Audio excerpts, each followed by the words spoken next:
The millionaire's son never walked until he saw the nanny do something miraculous. Inside the cold silence of a vast mansion, the grandeur no longer carries the warmth of a home. Laughter had vanished long ago, leaving behind dust-covered walls and empty corridors.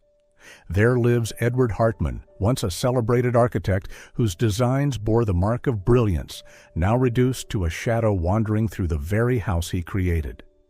After his wife's death, Edward Hartman was no longer himself.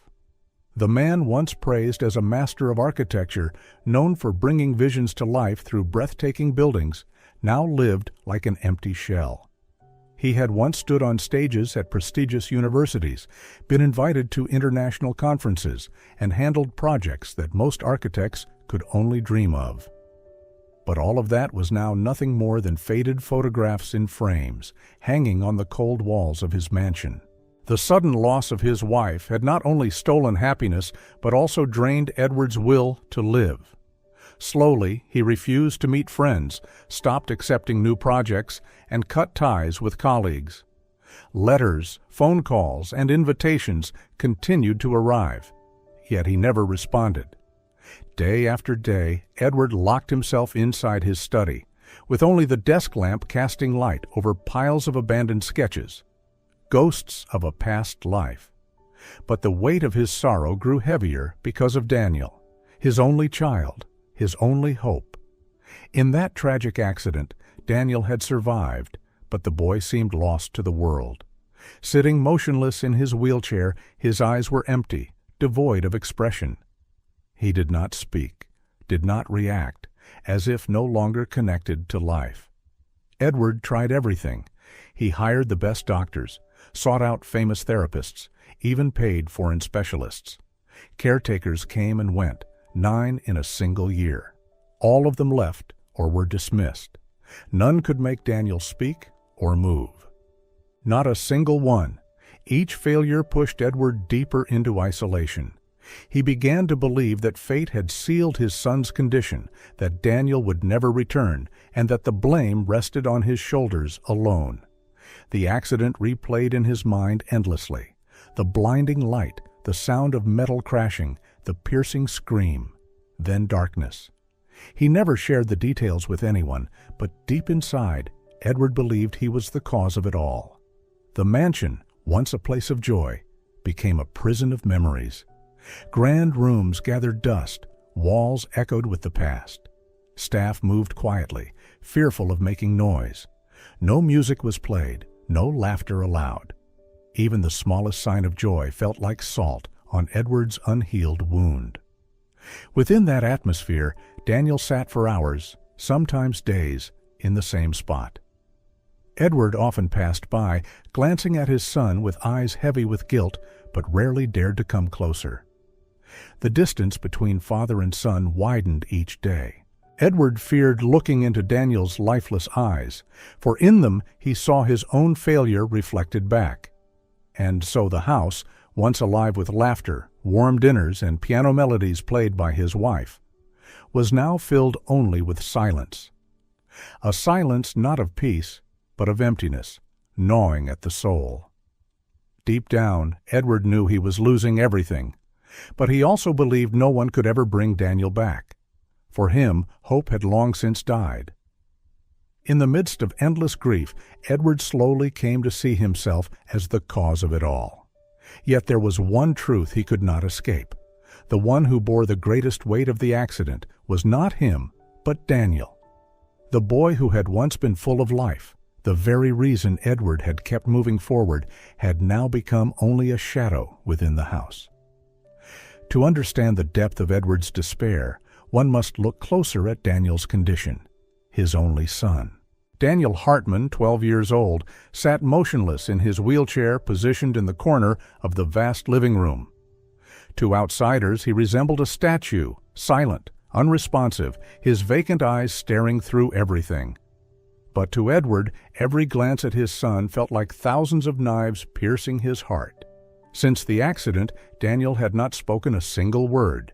He had once been a lively boy, running through the garden, listening to his mother play the piano and endlessly asking his father questions about architectural drawings. Now every sound from Daniel had vanished. The vibrancy that once radiated from him had become nothing more than memory. Doctors once expressed hope that therapy, psychological support, speech training, physical rehabilitation might bring Daniel back. But months turned into years with no change. Specialists came and went, leaving behind only cold explanations. He doesn't want to communicate. The psychological trauma may be too deep. There's nothing more we can do. Even the household staff learned to avoid him. They set meal trays beside his wheelchair, cleaned around him carefully, but never tried to start a conversation. Too many attempts had been met with silence. Over time, Daniel became a shadow in his own home. Life inside the Hartman mansion seemed frozen in time. But on a gray afternoon, as faint rays of sunlight slipped through the tall windows, the heavy iron gates opened, and a woman stepped inside. Clara Reyes. Her name carried no glamour, no titles, no prestige. She was simply an ordinary woman, her hands accustomed to holding brooms and dusting shelves, her eyes carrying a quiet sorrow. Clara was unlike any of the caretakers who had come before. Standing before Edward during their first meeting, she did not say much, nor did she demand too many details. Her voice was soft but steady. Instead of boasting about her experience or presenting elaborate plans, she merely nodded and accepted the job. That calmness surprised Edward. He had grown used to people who arrived with promises only to leave behind disappointment. But there was something different about Clara.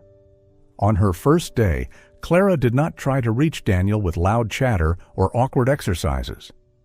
She simply stepped quietly into his room, observing the boy sitting motionless in his wheelchair. Rather than viewing him as a patient, she greeted him with a simple nod, as if he were just another person present in the room. Then she went about her tasks, cleaning the bookshelves, arranging objects, opening the window to let in the light. Clara carried a past few knew about. She had once cared for her younger sister with autism for many years, learning to notice the smallest signals, to practice patience and understanding in a world of silence. Perhaps that was what set her apart. She saw details others ignored. A blink when the door opened, a finger twitching at a sudden sound. To others, these were meaningless reflexes. To Clara, they were small doors leading to Daniel's hidden world. In the first days, Clara's presence seemed to make no difference. Daniel still sat silently in his wheelchair, his eyes vacant, his hands resting motionless on his lap. Edward, watching from a distance, believed it would all end like before. The caretaker would arrive with hope and eventually leave with disappointment. But Clara was not discouraged. She did not force Daniel to speak, nor did she try loud games to provoke a reaction. Instead, she chose to simply be present.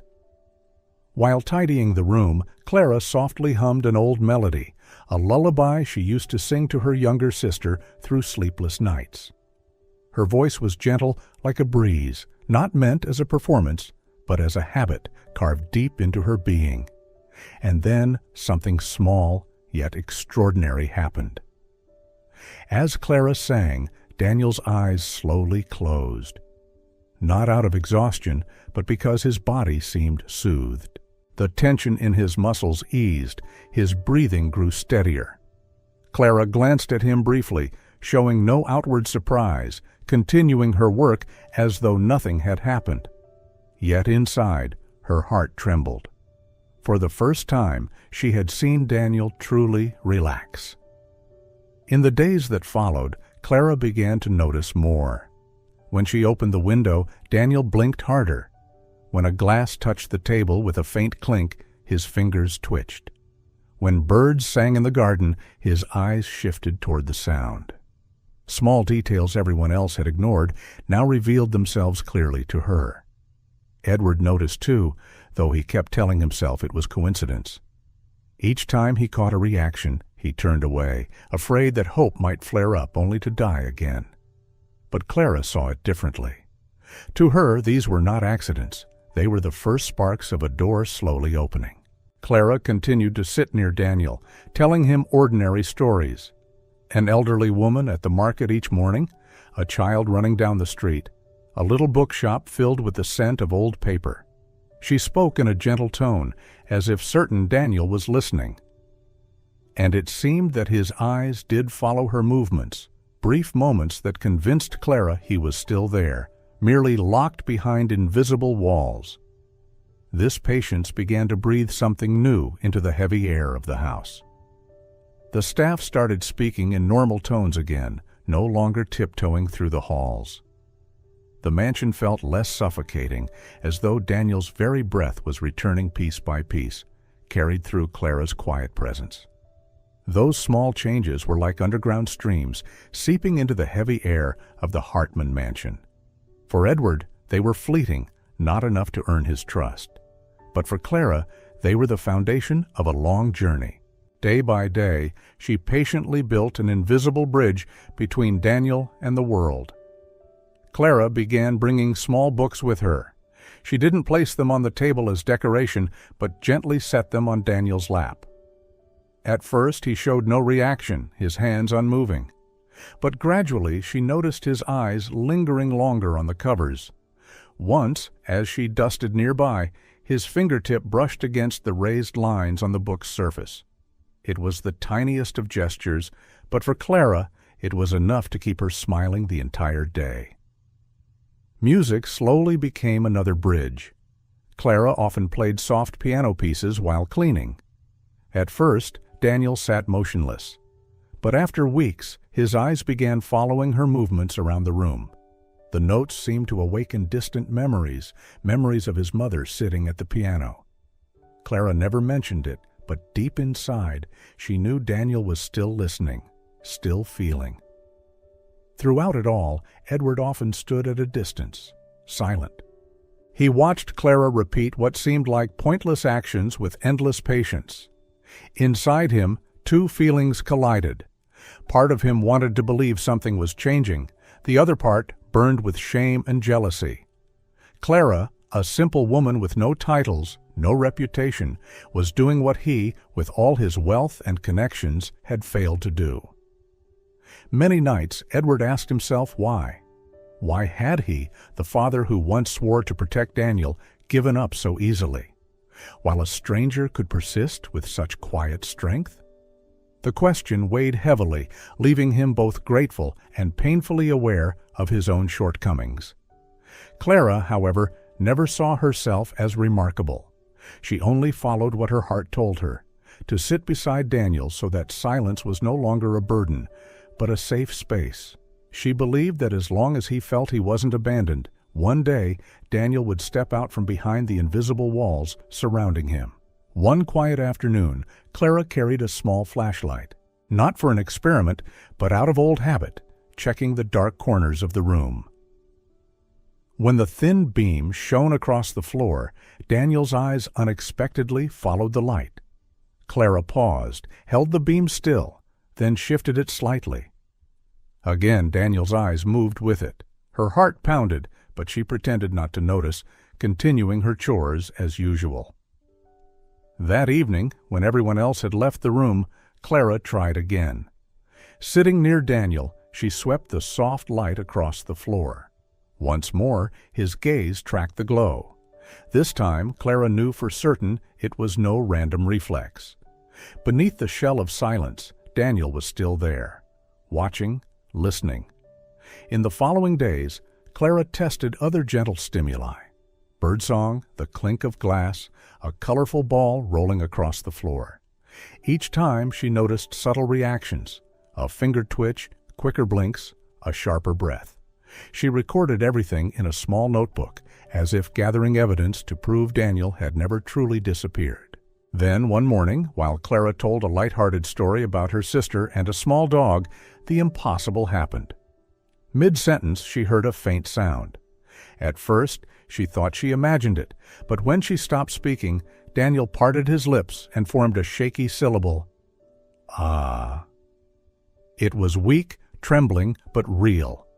Clara held back her emotions, not cheering, only smiling gently and continuing her story, careful not to pressure him.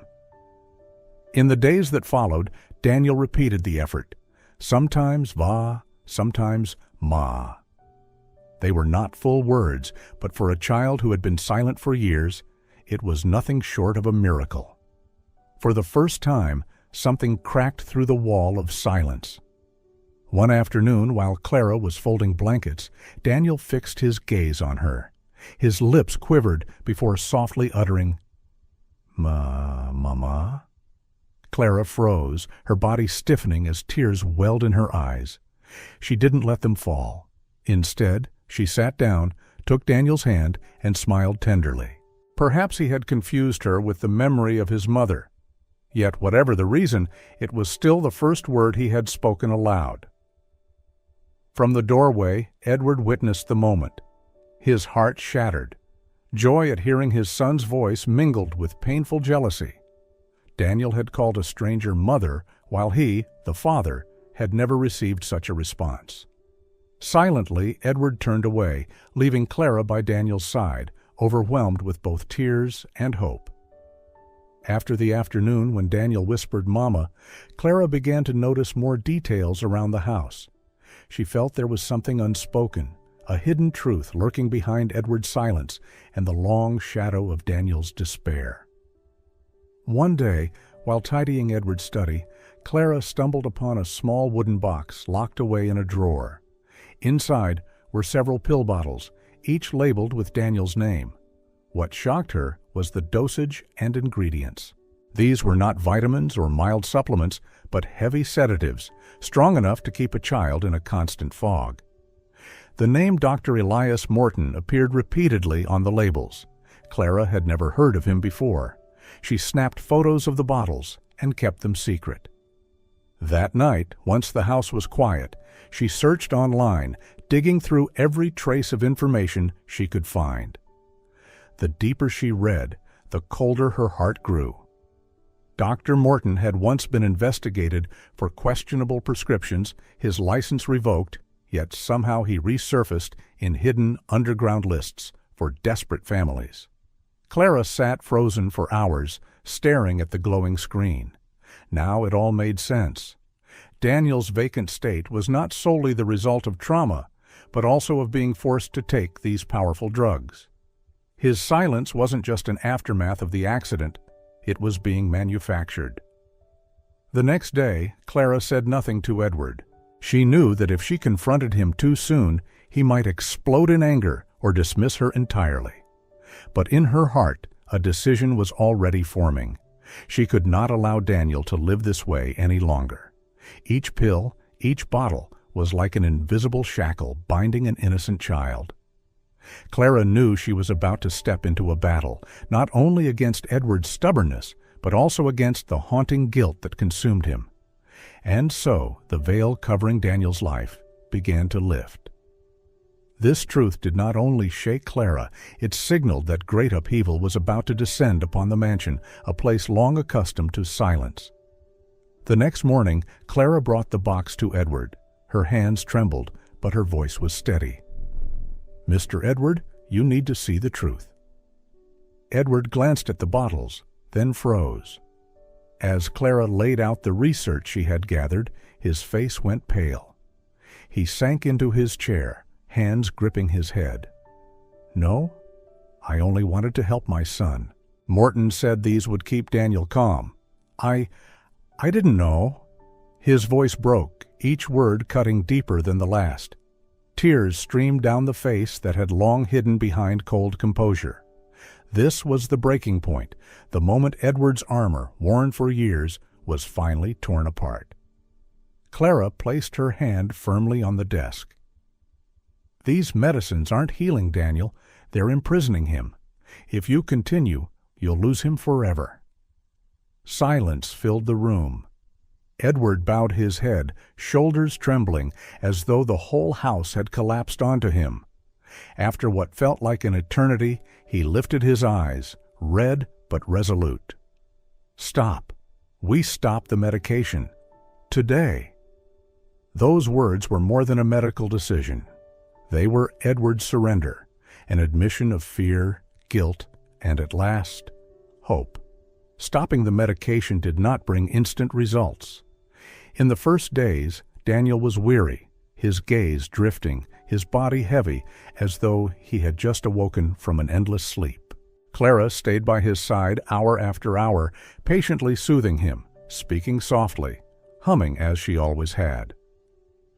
Edward sat quietly in the corner, caught between hope and fear. Then one morning, as sunlight poured through the window, something small yet miraculous happened. Daniel turned his head toward the sound of birds in the garden. For the first time in years, his eyes were not vacant. They lit up, following movement, as if truly seeing. Clara raised her hand and waved gently, and he blinked in response. It was simple, but for her, it was a triumph. From that day on, small changes came, one after another. Daniel laughed at one of Clara's funny stories. He reached out to touch the colorful ball she rolled toward him. Sometimes he tilted his head, listening intently to piano music, his lips moving as though trying to hum along. Then one afternoon, as Clara sat beside him telling a story, Daniel suddenly reached out and hugged her. The embrace was awkward, trembling, but real. Clara froze, tears spilling from her eyes, before wrapping him tightly in her arms, her heart trembling with indescribable joy. It wasn't just instinct. It was a clear signal that Daniel had begun to open the door to the world. Edward watched from a distance. For years he had dreamed of a moment when his son could express affection, and now it came, because of a woman he had once dismissed as merely a housemaid. He stepped closer, his voice breaking. "Clara, thank you." These were not polite words, but gratitude from the depths of his heart. For the first time, Edward admitted that Clara had saved his son, and him as well. One summer night, dark clouds gathered, wrapping the Hartman mansion in a heavy gloom. The storm arrived faster than expected. Wind howled, rain slammed against the windows, thunder shook the walls. The lights flickered, then went out, leaving the house in darkness. In that moment, Daniel panicked. Sitting in his wheelchair near the hall, his body trembled, and a scream burst from his lips. It was a sound Edward had not heard since the accident. Stunned, he rushed toward his son, but his trembling hands only made Daniel more frightened. Clara hurried in, holding a candle. Without a word, she knelt beside Daniel, set the flame on a nearby table, and wrapped her arms around the boy. He thrashed and cried, his body rigid, but Clara did not restrain him with force. She held him with tenderness, her voice rising, low and steady, softly humming a lullaby. It was the same lullaby she once sang to her younger sister on sleepless nights, now echoing through the darkened house. The melody slipped between the sound of rain and thunder, gently overpowering the storm outside. Slowly, Daniel stopped fighting. His sobs softened, turning into short gasps, then into uneven breaths. His head sank onto Clara's shoulder, his small hands gripping her shirt as though it were the only safe place left in the world. Edward stood a few steps away, his eyes brimming with tears. He had never seen his son respond like this, not to him, not to anyone, only to Clara. His heart ached with helplessness and awe. He sank into a nearby chair, silently watching as Clara's voice soothed not only his child, but also something long broken within himself.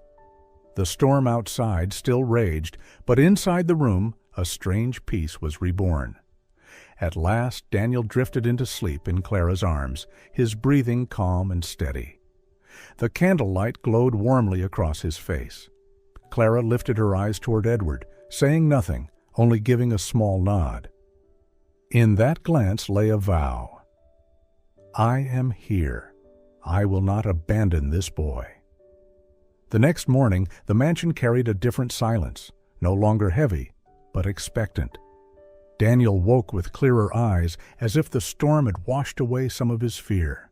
For Edward, it was the first time in years he saw a trace of determination in his son's gaze. Clara remained close, her presence steady, as though preparing him for something greater. By that afternoon, as the sun tilted across the living room, the unthinkable began to unfold. Daniel sat in his wheelchair, staring at a notebook that had fallen just a few steps away. His eyes flickered with inner struggle, wanting to reach it, yet frozen by fear. Clara, entering the room, caught that look. She walked over, kneeling so her eyes met his. Her voice was warm but steady. "Daniel, you can stand. I believe in you."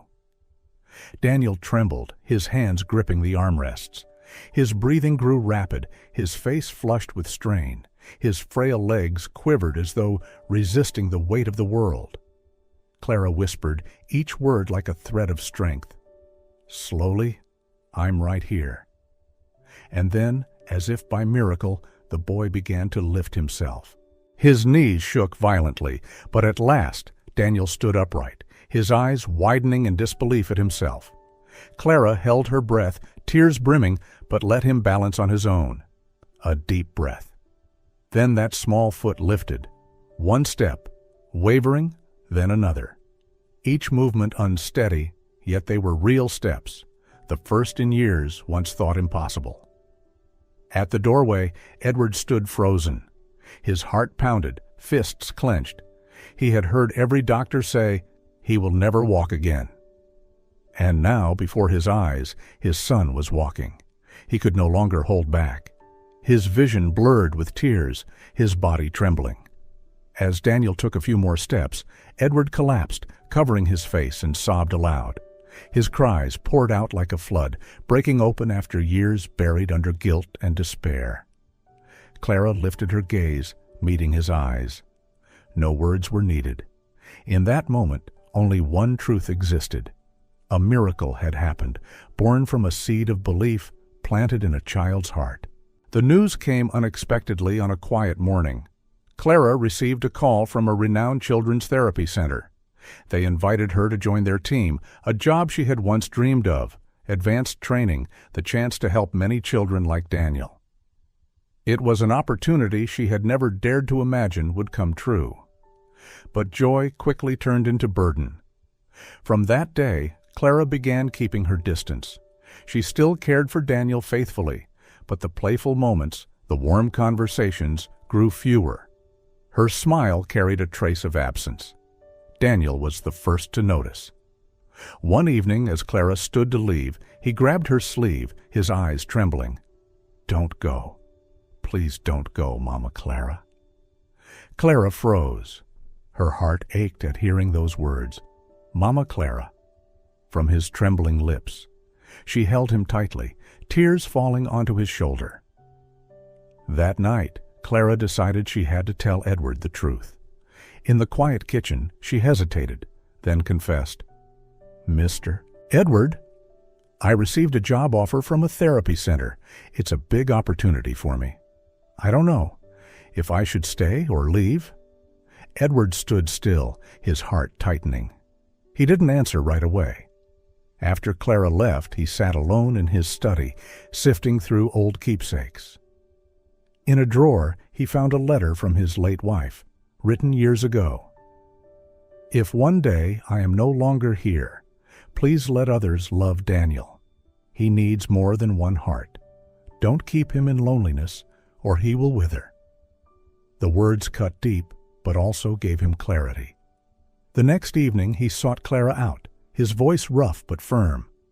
"Clara, I know you have dreams, and I would never hold you back. But Daniel needs you.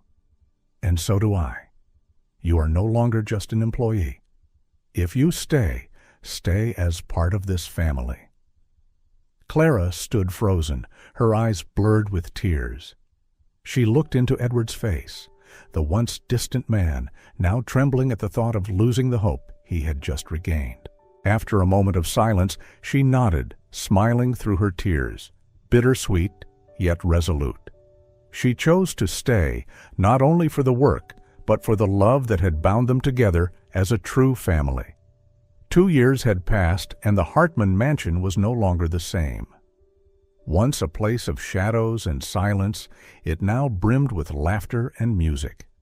Daniel's drawings hung on the walls, Clara's chair stood permanently at the dining table, and the garden had become the heart of their shared life. Daniel was no longer the quiet boy in a wheelchair. He could walk now, sometimes even run clumsily down the halls. His bright laughter echoed through the house, carrying a happiness Edward once thought he had lost forever. Each time, Daniel threw his arms around Clara and cried, "Mama Clara!" Edward's eyes shone with gratitude and awe. The bond between the three had deepened day by day, unspoken, yet undeniable. They were a family. Clara was no longer the maid. She was the one who had saved Daniel, who had steadied Edward, who had given the mansion its soul back. One autumn afternoon, with golden leaves carpeting the path, Edward stopped by the wooden bench in the garden. Clara and Daniel were arranging the leaves into the shape of a heart. Watching them, Edward felt emotions swell inside him. Everything he had once lost seemed to be returning in the form of a new family. He stepped closer, watching Clara's laughter as she arranged leaves with Daniel. For a moment, Edward saw not only Clara, but the echo of his late wife's dream. A warm home, filled with joy. His throat tightened, yet he forced the words out, trembling but certain. "Clara, these past 2 years, you've given Daniel and me more than a miracle. You've given us life again. I don't want to just say thank you anymore. I want, if you will allow it, for us to be a family, not just today, but for the rest of our lives." Clara looked up, eyes brimming with tears. Edward did not kneel, nor did he hold a glittering diamond. Only his trembling hands offered with pure honesty. Daniel, standing beside them, burst out with innocent excitement. "Say yes, Mama, then we'll be a real family." That pure laughter made Clara cry. She nodded, pulling both father and son into her arms. No grand gestures, no elaborate rituals, only love and trust, built day by day. A few months later, the wedding was held in the mansion's garden. Simple, warm, attended only by close friends and the household staff. White flowers lined the path, the golden sunlight bathed the scene, and laughter filled the air. Clara wore a modest dress, Edward a neat suit, while Daniel scattered petals with a face more radiant than anyone's. As Edward held Clara's hand and spoke his vows, his eyes shone with a faith he had never known before. Clara smiled, tears of happiness streaming down her cheeks. The three of them stood together amid applause and cheers, as if they had finally reclaimed the most precious gift, a true home. The Hartman mansion, once a place of grief and echoes, had become a house alive with laughter. And within it a new family was born, simple, sincere, yet utterly complete.